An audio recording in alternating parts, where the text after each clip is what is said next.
My name's Amber and I'm going to be presenting the trial of Agnodice.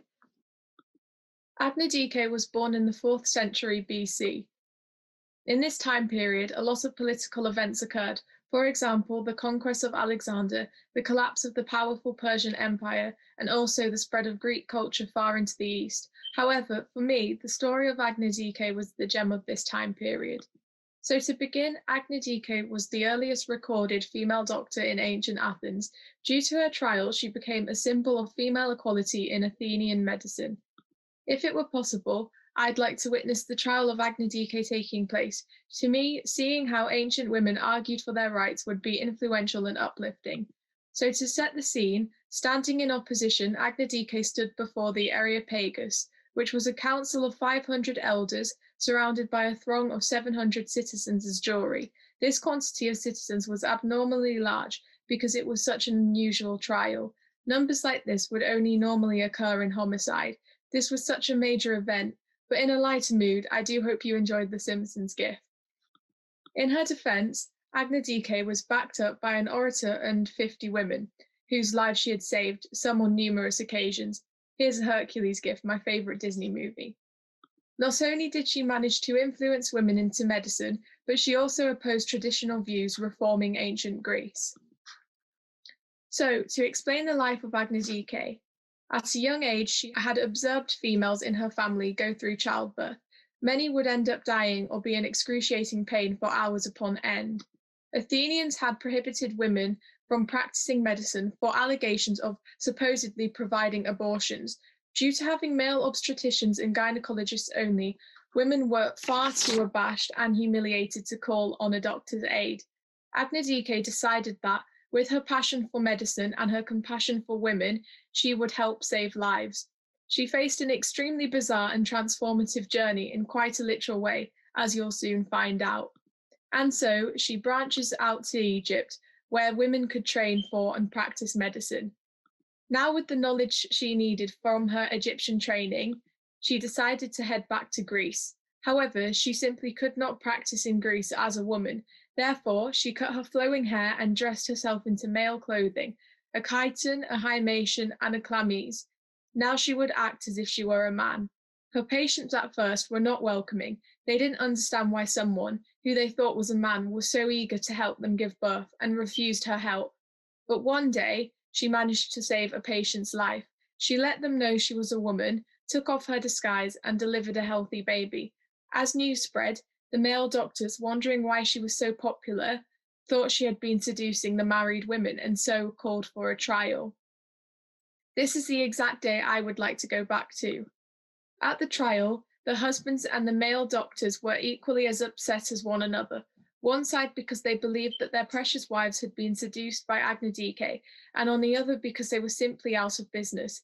Having a modern perspective on it, I'd say that this was significant female empowerment. But of course, we have to realise that, at this time, banning women from medicine was not condemned as sexist, misogynistic, or anything of the sort. And so, to prove her innocence, Agnodice was forced to lift up her clothes and prove she was a woman. These men were even more angry at the fact that she had deceived them with trickery, and they sentenced Agnodice to death, since what she had been doing was illegal. However, this outraged the many women whose lives Agnodice had saved. The women chastised their husbands and raised a clamour about how they did not like the male doctors. They stated that the men were jealous and envious of the fact Agnodice was simply just a better doctor, and with this, the opposition felt foolish and embarrassed and gave in. They allowed Agnodice to continue helping women and practicing medicine, and they also changed the law so that any women could now train and become a doctor. So why is Agnodice so incentivizing to me? Well, if you'll look at today's society, you'll see that many ancient traditions, laws, values, and morals correspond with today. Agnodice sacrificed much for her patients, and she was forced to abandon her own identity. I think that this is extremely applaudable and brave. The fact is that she knew her training in itself was a crime, but still went ahead with it because of her heroic mindset. This trial is similar to attributes in today's trials, political and ethical and moral issues, with feminism and equal rights constantly being highlighted, not to mention the ongoing debate of criminalizing abortions in US states and other countries. If you look at this diagram, you can clearly see that over the past decade, the law on abortions has become considerably more hostile, as highlighted by the red shades. This mirrors the Greek views on abortions and in a way it shows America regressing to a previous state of 4th century BC Athens. This is why this trial is so important to me. It links to situations that still happen today, proving how significant Greek culture, politics, and ethics still are. I know that if I were to go back to this day, I would definitely gain a life-changing experience. We're talking about a world where feminism and the fight for equal rights did not exist, but Agnodice still had her own mind. She was powerful and influential towards women and changed many views on female restrictions in this day. They supported each other for the sake of not only her job, but also her life.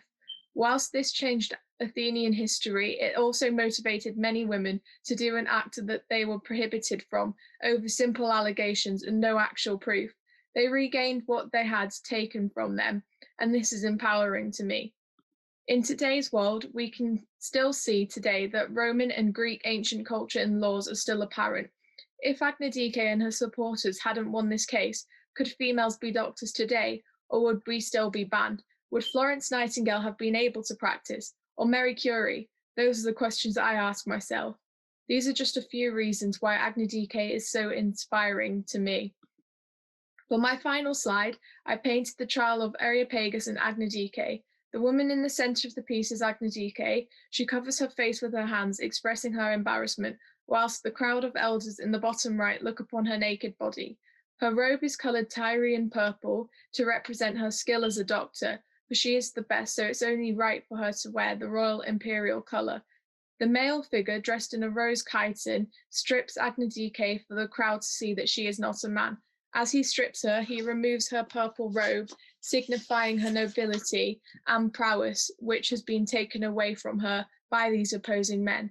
I also decided to compose a quatrain rhyming couplet poem in the voice of Agnodice, so I'll begin. I'll regain what has been stolen. Dressed as a man, my voice is potent. I travel seas from Greece to Egypt to learn my skills, but I am secret. No men have learnt of my deceit, because I keep myself discreet. I am the form of deception, in which I can perform a caesarean section. The women are sceptical, they say it's my zeal, and so I'll have to unconceal myself to them, and now they know of why I had to stoop so low. Now I am the women's favourite, and male's anger reaches height. You seduced our wives is what they said, and now they even want me dead. So to the trial I advance, feeling the burns of the elders' glance. I can hear them murmur and mutter, seduce our women, they begin to splutter. And you will pay the ultimate fee, don't ever think we'll set you free.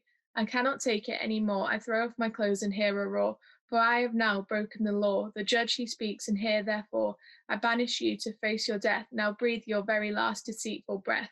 And in their dismay, I hear the women's cries, you are not our beloved husbands, with actions that horrifies us with all your spewed up rage and jealousy, while she stands here pathetically naked, helplessly. Take a life who has brought many lives, and you can call us your ex-wives. We do not stand for this, so have her death dismissed.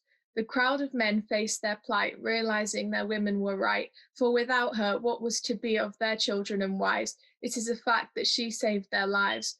The judge he spoke, all contrite, for the strength of the women was a fright, and in his words he declared his statements. All Athenian women can now treat patients. So this is now my finished tale, and all is told and all unveiled. I am strong and I have won. The start of women has begun.